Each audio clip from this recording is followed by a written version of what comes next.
ನಮಸ್ಕಾರ, ನಾನು ಪ್ರಸನ್ನ ದೊಡ್ಡಗುಣಿ. ಚಾಲುಕ್ಯ ನ್ಯೂಸ್ಗೆ ಸ್ವಾಗತ. ತುಮಕೂರು ಜಿಲ್ಲೆ ಅಂದ್ರೆ ಕೇವಲ ತೆಂಗು ಅಡಿಕೆ ಮಾತ್ರ ಅಲ್ಲ, ತೋಟಗಾರಿಕಾ ಬೆಳೆಯಾಗಿ ಮಾವನ್ನು ಕೂಡ ಬೆಳೀತಾ ಇದ್ದಾರೆ. ಸುಮಾರು 15,640 ಹೆಕ್ಟೇರ್ ಪ್ರದೇಶದಲ್ಲಿ ಮಾವು ಬೆಳವಣಿಗೆ ಆಗ್ತಾ ಇದೆ. ಅದರಲ್ಲಿ ತುಮಕೂರು ಜಿಲ್ಲೆಯಲ್ಲಿ ಅತ್ಯಂತ ಹೆಚ್ಚು ಗುಬ್ಬಿ ತಾಲೂಕಿನಲ್ಲಿ ಸುಮಾರು 4,528 ಹೆಕ್ಟೇರ್ನಷ್ಟು ಮಾವನ್ನ ಬೆಳೀತಾ ಇದೆ. ಅತ್ಯಂತ ಕಡಿಮೆ ತುರುವೇಕೆರೆ ತಾಲೂಕಿನಲ್ಲಿ 166 ಹೆಕ್ಟೇರ್ನಲ್ಲಿ ಮಾವನ್ನ ಬೆಳೀತಾ ಇರುವಂತದ್ದನ್ನ ನೋಡ್ತಾರೆ. ತುಮಕೂರು ಜಿಲ್ಲೆಯಲ್ಲಿ ಹೇಮಾವತಿ ನೀರು ತುಮಕೂರು ಗ್ರಾಮಾಂತರ, ತಿಪಟೂರು, ಗುಬ್ಬಿ, ಚಿಕ್ಕನಾಯಕನಹಳ್ಳಿ, ತುರುವೇಕೆರೆ ಭಾಗಗಳಿಗೆ ಹರಿಯುತ್ತಿರುವ ಕಾರಣದಿಂದ ಮಾವು ಇದ್ದಂತಹ ಭಾಗದಲ್ಲಿ ಇಂದು ಅಡಿಕೆ ತೋಟಗಳು ಹೆಚ್ಚಾಗಿ ಕಂಡುಬರ್ತಾ ಇದೆ. ಇದರ ಹಿನ್ನೆಲೆಯಲ್ಲಿ ಕಳೆದ 10 ವರ್ಷಗಳಿಗೆ ಹೋಲಿಕೆ ಮಾಡಿದರೆ ಮಾವು ಬೆಳೆಯುತ್ತಿರುವ ಪ್ರದೇಶಗಳು ಸಹ ವರ್ಷದಿಂದ ವರ್ಷಕ್ಕೆ ಕಡಿಮೆ ಆಗ್ತಾ ಇದೆ. ತುಮಕೂರು ಜಿಲ್ಲೆಯಲ್ಲಿ ಬಾದಾಮಿ, ತೋತಾಪುರಿ, ಆಲ್ಪೆನೋ, ಸಿಂಧೂರ, ಮಲ್ಲಿಕ, ರಸಪುರಿ, ನೀಲಂನಂತಹ ಮಾವಿನ ಬೆಳೆಗಳು ಹೆಚ್ಚಾಗಿ ಕಂಡುಬರ್ತಾ ಇದೆ. ಈ ಭಾಗದಲ್ಲಿ ಕೋಲಾರದಲ್ಲಿ ಅತ್ಯಂತ ಹೆಚ್ಚು ಮಾವು ಕಂಡು ಬಂದ್ರೆ ತುಮಕೂರು ಜಿಲ್ಲೆಯ ಗುಬ್ಬಿ ತಾಲೂಕಿನಲ್ಲಿ ಅತ್ಯಂತ ಹೆಚ್ಚು ಮಾವನ್ನ ಬೆಳೆಯಲಾಗುತ್ತೆ. ಗುಬ್ಬಿ ತಾಲೂಕಿನ ಚೇಳೂರು ಎಪಿಎಂಸಿಯಲ್ಲಿ ಅತ್ಯಂತ ಹೆಚ್ಚು ಮಾವು ಮಾರುಕಟ್ಟೆಯಲ್ಲಿ ನಡೀತಾ ಬಂದಿದ್ದು ಇಲ್ಲಿಂದ ಹೊರ ರಾಜ್ಯಗಳಿಗೂ ಕೂಡ ರಫ್ತಾಗತ್ತೆ.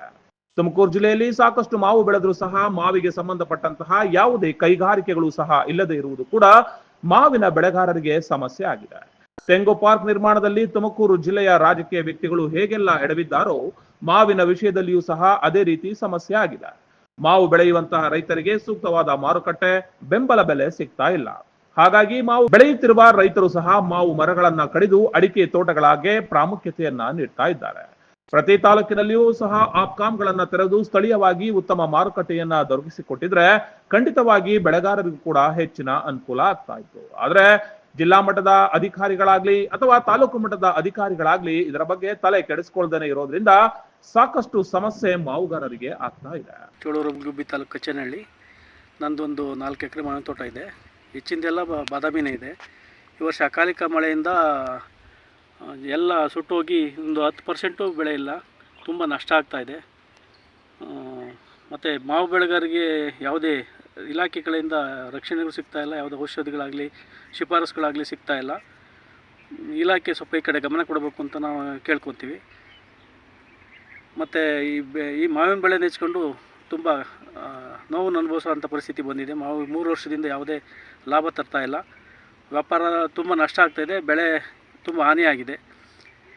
ಮುಂದಿನ ದಿನಮಾನಗಳಲ್ಲಿ ಮಾವು ಬೆಳೆಗಾರರು ಬೇರೆ ರೀತಿ ಯೋಜನೆ ಮಾಡಬೇಕಾದಂಥ ಪರಿಸ್ಥಿತಿ ಬಂದಿದೆ. ಮಾವು ಸಂಪೂರ್ಣವಾಗಿ ನೆಲ ಕಚ್ಚುವ ಪರಿಸ್ಥಿತಿ ಬಂದಿದೆ.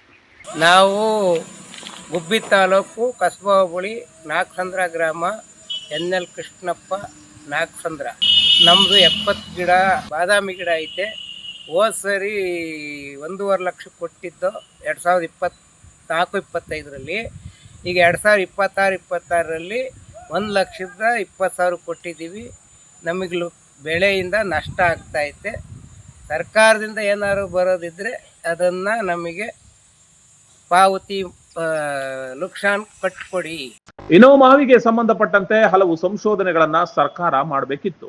ಮಾವಿನ ಹಣ್ಣು, ಮಾವಿನ ಕಾಯಿಗೆ ಪೂರಕವಾದಂತಹ ಉತ್ಪನ್ನಗಳನ್ನ ತಯಾರು ಮಾಡುವಂತಹ ತರಬೇತಿಗಳನ್ನ ರೈತರಿಗೆ ನೀಡಬೇಕಿತ್ತು. ಇದರಿಂದ ಒಂದಷ್ಟು ಮಾವು ಬೆಳೆಗಾರರಿಗೆ ಅತ್ಯಂತ ಹೆಚ್ಚಿನ ಅನುಕೂಲ ಕೂಡ ಆಗ್ತಾ ಇತ್ತು. ಇನ್ನು ಮಾವು ಪ್ರಕೃತಿಯ ಜೊತೆಯಲ್ಲಿ ಕೂಡ ಆಟ ಆಡ್ತಾ ಇದೆ ಕಣ್ರಿ.